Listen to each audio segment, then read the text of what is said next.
तो नमस्कार सभी को। मैं फिर से एक छोटा सा क्लिप लेके आ रहा हूँ। तो ये क्लिप जो बेस्ड ऑन तकसिंग चलो भारत बचाओ अभियान initiated by all Arunachal Pradesh student union in collaboration with all Upper Samosir District Student Union under the dynamic leadership of our APSU President Mujhe Taku and General Secretary Mato Bui। तो हमने social media में हम लोगों ने बहुत सारे लोगों के राय सुना, लोकल जो वीडियो है क्लिप्स बहुत देखा, स्टेट गवर्नमेंट के जो स्टेटमेंट है सुना। तो APSU ने 13 अगस्त को तकसिंग चलो भारत बचाओ अभियान के तहत जो 13 को उन्होंने अपने APSU ऑफिस से मूव किया। तो वहाँ से दापुरिजो से 14 को हमने APSU टीम को ज्वाइन किया एंड देन हम तकसिंग की ओर चल पड़ा। तो तकसिंग में वहाँ पे हम लोगों ने हमारे देश के 80th independence day government upper primary school Taksing में हमारे जनरल सेक्रेटरी संदेश पहुँचे कि तो भारत हमारे लिए और भारत के लिए कितना मायने रखता है। आप लोगों के इन्फॉर्मेशन के लिए कहना चाहूँगा, ये जो इशू है कोई नया बात नहीं है। ये 2017 में चाइना ने 6 एरिया को, हमारे अरुणाचल के जो 6 लोकेशन है उसको वो लोग स्टैंडर्डाइज किया, नाम दिया। उसके बाद 2021 में 15 नाम फिर ऐड किया, 2023 में 11 नाम फिर ऐड किया और 2026 में 30 नाम ऐड किया। कुल मिला के उन्होंने 62 एरिया जो साउथ तिब्बत करके हमारे अरुणाचल को 62 नाम्स जो न्यू नेम जो स्टैंडर्डाइज किया। ये बहुत ही शर्मनाक हमारे सरकार के लिए, इंडियन गवर्नमेंट के लिए, हमारे अरुणाचल गवर्नमेंट के लिए, और बहुत ही एक ब्लाइंड इतना सालों तक काउंटर नहीं किया। तो उसके चलते उसी दिन सिर्फ जब PLA आर्मी LAC के अंदर इंकर्शन के बाद में उन्होंने जो हमारी भारत सरकार है 7 अगस्त 2026 को तो उन्होंने नया नाम दिया, स्टैंडर्डाइज फिर वापस जो हमारे जो भारत के जो मैप में, अरुणाचल के मैप में जो स्टैंडर्डाइज किया, जो कि मैं नाम बताना चाहूँगा, लोंगजू, माजा, बिशा, डिजुला, पोखरेला जो अभी वो एरिया है कि जहाँ में चाइनीज PLA आर्मी और इंडिया फेस ऑफ चल रहा है। चौथा रुपुक जो कि अपर सुबनसिरी डिस्ट्रिक्ट में पड़ता है, हमारे जो दापुर जो हेडक्वार्टर के पास है। बड़ा रुपुक वो भी जो बगल में है, और सेरी तपा वार मेमोरियल जो कि लिमकिंग के पास है। तो इतने सालों तक अब समझ में नहीं आता है कि इतने सालों तक इतना इंकर्शन होने के बाद में इतना जो चाइना मेरा एरिया है बोल के अरुणाचल का इतना 62 जगह को चाइना स्टैंडर्डाइज करता है, तब भी किस प्रकार से हमारा इंडियन गवर्नमेंट चुप बैठा हुआ था। तो सरकार का एक ही मकसद है, यहाँ में हिंदू मुसलमान करना, यहाँ पे पार्टी पॉलिटिक्स खेलना, हमारे जो हिस्ट्री को चेंज करना, बदलाव करना, और हमारे स्टेट में डेम करना कि जगह ज़मीन जा रहा है हमारा वो चिंता नहीं, और यहाँ पे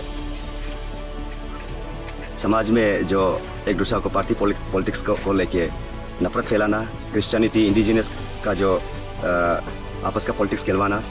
तो मुझे समझ में नहीं आता है कि हमारे स्टेट क्यों इतना तक पिछवा रहा है, क्यों इतना तक जो सभी बोलते हैं कि पेमा खांडू एक डायनामिक लीडर है, लेकिन उनके सरकार के द्वारा जो उसी के ही सरकार में रहे, जो कि हमारे होम मिनिस्टर पद में बैठे हुए, और कुछ पॉलिटिशियन के मुंह से सुनाई देता है कि चाइना जो है अरुणाचल में इंकर्शन हुआ ही नहीं, ये जो LAC के अंदर घुसा ही नहीं। तो ग्राउंड रियलिटी चेक करने के बाद हम लोगों ने तकसिंग से मूव किया फ्लैग होस्टिंग के बाद। तो हमने वहाँ के लोकेलिटी के साथ में पूरा जायजा लिया, उनके साथ में मीटिंग किया, ना जनजाति के साथ में, ना तागिन जनजाति के साथ में। एंड देन हमारे वहाँ के जो पोजम वेलफेयर सोसाइटी है, वहाँ के जो ग्लेमो माजा साइड में बैठा है, तो उनसे भी बातचीत हुई, लिमकिंग में बातचीत हुई। तो पब्लिक के साथ में, लोकेलिटी के साथ में हम लोगों ने जब गया ग्राउंड रियलिटी रिपोर्ट के लिए, तो एक समय था हमारे वहाँ से गौरा कैंप तकसिंग से 5 किलोमीटर दूर है। तो तकसिंग से 5 किलोमीटर दूर के बाद में आपको वहाँ से 1 किलोमीटर आधा ही आपको जाने का परमिशन है, जो कि वो तकसिंग के जनजाति का जो अपना पेडी फील्ड वगैरह है, वहाँ में खेती बाड़ी करता है, वहाँ पे कुछ अपना जो लोकल जो सब्जियाँ हैं उगाता है। तो उसमें भी जाने के लिए आपको गौरा कैंप से रिस्ट्रिक्ट कर देता है, उनके मोबाइल छीन देता है, उसके बाद में आइडेंटिटी कार्ड मांगना शुरू करता है। अब सोचिए कि तकसिंग आप ऐसे जगह में बैठा है, लेकिन आपको वो अपने टेरिटोरी में, जो कि LAC से अंडर, वो LAC भी नहीं है, LAC के अंदर 60 किलोमीटर अंडर या 70-80 किलोमीटर अंडर जब आप अपना टाउन में तकसिंग जैसे एरिया में बैठा है, जैसे बाउंडेड एरिया है, वहाँ पे आपको मजबूर किया जाएगा कि आप यह टाउन में आप घूमते रह सकता है। यहाँ से आप जो खेती बाड़ी करने या जंगल नहीं जा सकता, कुछ भी नहीं कर सकता। कितना सफोकेशन का बात है। तो तकसिंग का के जो लोग हैं, तकसिंग के जो जनजाति है और हमारे गलेमो माजा के जो एरिया की जनजाति है, कितना सफोकेट फील हो रहा होगा, आप लोग समझिएगा, सोचिएगा। तो ये चीज़ को लेके पता चला है कि वो लोग जो 2020 से शुरुआत करके गवर्नमेंट को हमेशा अप्रोच किया है, कागज़ पे कागज़ डाला है। और हमारे वहाँ के जो जब पता चला कि ये कुछ एरिया में जहाँ आर्मी बेस बनना चाहिए, कितना बटालियन है वहाँ पे, उसका भी हमारे पास नॉलेज आ गया कि कहाँ कहाँ में तैनात है। लेकिन मैं सिक्योरिटी के चलते मैं सब यहाँ पे सोशल मीडिया में बोलना नहीं चाहूँगा, जगह के नाम में मेंशन करना नहीं चाहूँगा जहाँ सेंसिटिव है। लेकिन कुछ जगह में 3-4 जगह है, तो वहाँ पे भी आर्मी बेस कैंप सेटअप करने का वहाँ के जो लोकल है, वहाँ के जो पोर्टर में काम करता है, क्योंकि इंडियन आर्मी से ज़्यादा जगह वहाँ का पोर्टर लोकल मालूम है। तो इतना सदियों से, इतना सालों से आपको वहाँ में आर्मी बेस कैंप बिठाने के लिए, जहाँ सेंसिटिव, जहाँ से इजीली पीएलए आर्मी आ सकता है, तो ऐसे नुमाइश को भी, ऐसे जो इन्फॉर्मेशन को भी हमारे जो अरुणाचल की सरकार, हमारे सेंट्रल ये गवर्नमेंट है, वो अनदेखा किया है, अनसुना किया है। तो ये बहुत ही सच में एक सीरियस मुद्दा है। तो उसको हमारे लोग जो नेशनल टीवी पे चिल्ला के जो गोरी मीडिया है कि चाइना आर्मी या पीएलए जो एलएसी के अंदर नहीं आया या कुछ ऐसे एक्टिविटी नहीं हो रहा है, तो ये सब जो अंधभक्त लोग हैं, उनके जो हल्ला जब चिल्ला के जो शोर मचाता है, उनको कृपया ध्यान ना दीजिएगा।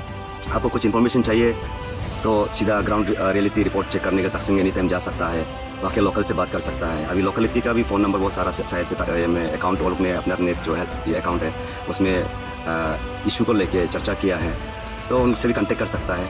तो कुछ मेरे साथ भी कुछ मैप से लोकल एरिया, सेंसिटिव एरिया का मैप्स वगैरह है, जो कि हम सोशल मीडिया में शेयर नहीं कर सकता। तो इस प्रकार का जो चीज़ें हैं, जो रियलिटी ग्राउंड को नहीं जान के कुछ हमारे जो मिड इंडियन लोग हैं, बाईजन लोग हैं, वहाँ के रहने वाले लोग हैं, जो सोशल मीडिया अकाउंट जो व्यूअर्स कमाने के लिए चलाता है, तो अरुणाचल के बारे में, यहाँ के रियलिटी के बारे में आप कुछ न जानते हुए मोदी तारीफ करते हुए, अमित शाह तारीफ करते हुए, कृपया आप लोग जो अरुणाचल के बारे में एक शब्द भी अपने मुंह से ना निकले, क्योंकि हमें बड़ी दिक्कत होता है कि पहला जो है, ये हमारा एरिया को सरकार जो बफर जोन मान चुका है। तो बफर जोन वो सेंसिटिव एरिया जैसे कि पीओके, आकाशी चीन वगैरह एरिया हो गया, तो हमारा अरुणाचल को भी बफर जोन में गिना गया है। तो ये इंटीग्रल पार्ट शायद इंडियन गवर्नमेंट का, ये भारत सरकार जो इसको इंटीग्रल पार्ट नहीं मानता है। तो इंटीग्रल पार्ट को बचाने का चक्कर में तो हमारे जो बफर जोन को कुछ पोर्शन लेना है लेने दो, हलचल होना है होने दो, हम लोग बायलैटरल हम लोग बात करेंगे, कुछ लोग को टॉर्चर होना है होने दो, वो सोचता है शायद। तो हम लोग यहाँ बफर जोन आपके जो हिसाब से हम लोग बफर जोन का लोग है, लेकिन बफर जोन का लोग भी जो हमारे पूर्वज से जो गिफ्ट, पूर्वजों का जो देन रखा, हमारे जगह ज़मीन जहाँ में कैटल रेयरिंग करता है, जहाँ में याक ग्रेजिंग करता है, तो ऐसे जगह को जहाँ में खेती बाड़ी चलता है, जहाँ में हंटिंग हम लोग सदियों से करके आ रहे हैं हमारी जनजाति, ऐसे जगह को चाइना आर्मी ऑलरेडी कैप्चर करके रखा है। तो वहाँ पे तकसिंग साइड में सेरा बोल के सेरा 1, सेरा 2, सेरा 3, सेरा 4, सेरा 5, 6, 7, 8 तक भी अब हम लोग वहाँ में 7 तक हम लोग लोकल जाता था, जो कि पीएलए आर्मी जो एलएसी के जो आसपास है, वहाँ तक एक समय जा सकता था। लेकिन अभी 5 और 6 को भी, 6 में भी चाइना आर्मी का पीएलए का जो मूवमेंट वहाँ तक भी होता है। तो हमारे इंडियन सैनिक भी, इंडियन आर्मी भी शायद वहाँ तक ही जा पाता है। लेकिन उसको रुकाने के लिए कुछ जगह है, जैसे कि पोत्रंग झील, पक्ते लंगपिया, इसका पिंडोगो, तो ऐसे कुछ जगह है। तो आप वहाँ का लोकल भी डिमांड है कि वहाँ में आप लोग बेस कैंप सेटअप किया जाए, ताकि वो लोग का मूवमेंट थोड़ा रुके और वो लोग जो बैक फुट जाए। और यहाँ पे आप लोग जब गूगल मैप में एक जगह दिखता है जहाँ में इस्टेब्लिश है, जहाँ में कैंप सेटअप करके रखा है पीएलए आर्मी द्वारा एलएसी के अंदर, तो वो जो उन लोग का जो पॉलिसी है कि हम लोग जो कैंप सेटअप करेंगे फिर उसके सिविलियन को भेजेंगे, वहाँ सिविलियन बैठता है। तो सिविलियन भेजने का वही है कि जब सिविलियन को भेजता है तो हमारे भारत सरकार की ओर से कुछ गतिविधि या कुछ वो होने से भी क्या होगा, सिविलियन को हम लोग उसके ऊपर बमबारी नहीं कर सकते, गोला बारूद नहीं कर सकते, जो कि वो पीएलए आर्मी का, चाइनीज़ आर्मी का जो एक कवच का रूप में एक जो रहेगा, उसका ऐसे पॉलिसी है। तो हमारे यहाँ में टोटली अपोजिट है कि कल को तकसिंग को भी वेकेट करना पड़ेगा, गलेमो माजा को भी वेकेट करना पड़ेगा। जैसे पीएलए आर्मी वहाँ से आता है, जो गोरा कैंप है उससे थोड़ा सा दूर तक वहाँ तक आता है, और माजा में तो ऑलमोस्ट उसका जो बेस कैंप है उसके आसपास ही आ जाता है। तो क्या करता है कि हमारा इंडियन आर्मी बोलता है, हमारे जो लोकेलिटी है, हमारे वहाँ के जो तकसिंग के निवासी है, उसको पीछे धकेल देता है कि आप लोग यहाँ से क्रॉस ना कीजिए, क्योंकि सेंसिटिव है। हम लोगों ने यहाँ पे मैं एक अजीबो गरीबों वाला एक बात बताना चाहूँगा। एक कमांडर से, आईटीबीपी के कमांडर से हमने बात किया। जब बात किया तो उन्होंने कहा कि आप लोग इसलिए एलो नहीं कर रहे क्योंकि वहाँ में गावरी सुअर कोई आके जंगल गावरी लोग आप लोग खा देगा इंडियन। रिस्क अपना लोग पर चला जाएगा, या कोई जानवर का नोच के खा देगा, रिस्क अपना लोग पर चला जाएगा। तो परमिशन आपको वहाँ से आई लेवल से लेना चाहिए। इस तरह का बहुत अनाप शनाप बात किया है जो कि बात में कुछ मीनिंग ही नहीं है। तो ऐसे बात करके हम लोगों ने वहाँ से जो ITB कैंप से वापस लौटना पड़ा। स्टूडेंट ऑर्गेनाइजेशन को इस तरह से जो बदसलूकी के साथ में बात कर सकता है तो बदतमीज़ के साथ में, तो लोकलिटी को कितना करता होगा, लोकलिटी के ऊपर कितना मिसबिहेव करता होगा, ये भी जानिए। तो लोकलिटी को ऑलरेडी धमकी भी दे के रखा है कि कुछ भी इन्फॉर्मेशन सोशल मीडिया के जरिए या किसी को भी बता दूँ तो वो लोग एक्शन लेगा। तो इस तरह का भी बहुत कुछ सारा है जो कि हम भी सोशल मीडिया में इसको लेके, जो मैपिंग को लेके जहाँ जहाँ में कितना कितना हमारे लोकल और वहाँ पोर्टल द्वारा हमें समझाया गया, बताया गया, तो इसको हमसे शेयर नहीं कर सकता है। तो ये हमारे पास ही रहेगा। तो इसलिए आप लोगों को मैं तहे दिल से मैं एक गुजारिश करता हूँ कि सोशल मीडिया में भी अगर क्लियर इन्फॉर्मेशन नहीं है तो शेयर भी मत कीजिएगा, क्योंकि ये नेशनल सिक्योरिटी जो ब्रीच का मामला है, नेशनल इंटीग्रिटी का मामला है। हमारे जो लोकलिटी का जो ऊपर जो कानूनी तौर पर जो चीज़ एक्शन लिया जाएगा तो उसके ऊपर भी थोड़ा सा नज़र रख देना है। तकसीम चलो भारत बचाओ अभियान के दौरान मैं आपसू हमारे all Arunachal Pradesh student union, हमारे जो FX ऑर्गेनाइजेशन है, उनके साथ गया। तो मैं काफ़ी कुछ देखने को मिला, काफ़ी कुछ सुनने को मिला। काफ़ी इस बार तकसीम से जब वापस लौटा, यहाँ घर पहुँच के मैं पहले ही अपडेट कर देता, क्योंकि मेरा तबीयत ठीक नहीं। तकसीम से आने के बाद मैं 2 दिन ऐसे ही पड़ा रहा घर पे। तो ऐसे काफ़ी इमोशंस को लेकर मैं वापस आया, काफ़ी वहाँ के लोकल के जो दुख दर्द थे उसको सुन के आया। तो मैं चाहता हूँ कि हर किसी के सोशल मीडिया के जरिए या हर किसी के मुंह से या हर किसी के कलेक्टिव एफर्ट से जो हमारी सरकार तक बात पहुंचाना चाहिए सभी को मिलके, जो कि जो चीज़ हो रहा है, जो गतिविधि वहाँ पे LAC के अंदर हो रहा है, हमारे ग्लेमो माजास के में तकसीम के जो आसपास जो हो रहा है, तो ऐसे चीज़ों को सरकार को जानना चाहिए। तो उनको कदम उठाना चाहिए कि पब्लिक के ऊपर, पब्लिक को भी डायरेक्शन देना चाहिए कि आप किस प्रकार का किस बात को जो है पब्लिकली से शेयर करना है, किस चीज़ों को क्योंकि सरकार कर रहा है बोल के हमें भी एक प्रूफ मिलना चाहिए। क्योंकि सरकार भी उसको कुछ ऐसा नहीं हो रहा है, झूठ पे झूठ बोल के निकलता है। तो सरकार अगर अभी तक 2017 से लेके अभी तक इतना गतिविधियाँ हो रहा है तो सरकार क्यों चुप है? तो मैं सरकार को भी सवाल करना चाहूँगा और हमारे जो अरुणाचल की जनता, भारत की जनता, मोदी गवर्नमेंट और पेमा खांडू गवर्नमेंट को भी मैं सवाल करना चाहूँगा और सब मिलकर सवाल करना चाहिए कि ऐसा 2017 से क्यों चुप था?